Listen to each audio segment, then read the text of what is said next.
the two top Republicans here in New Hampshire today, one urging voters to put him back in the White House, while the other is urging voters to move on.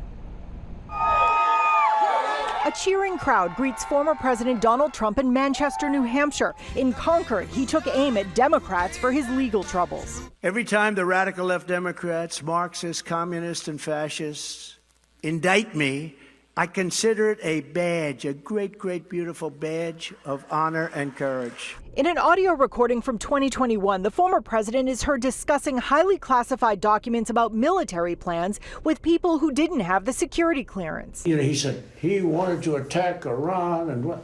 These are the papers. This was done by the military, given to me. In Hollis, Governor Ron DeSantis urging Republicans to move on this election. If it's about relitigating things that happened 2-3 years ago, we're going to lose. DeSantis careful not to criticize Trump. When asked if the former president had violated the peaceful transfer of power in 2020, DeSantis deflected. I wasn't anywhere near Washington that day. I have nothing to do with what happened that day. Former President Trump lashed out at DeSantis, who was a distant second in polls in New Hampshire. Question is, when will he go to third place? Some voters already making up their minds. I really like DeSantis. I thought he was very well spoken, and yeah, I thought the crowd was energetic. This country needs Donald Trump.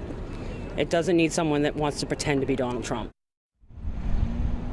Well, the latest polls here in New Hampshire show former President Donald Trump leading DeSantis by more than 26 points. We're live here in Manchester, New Hampshire. Sean Ritzketti, WCVB News Center 5.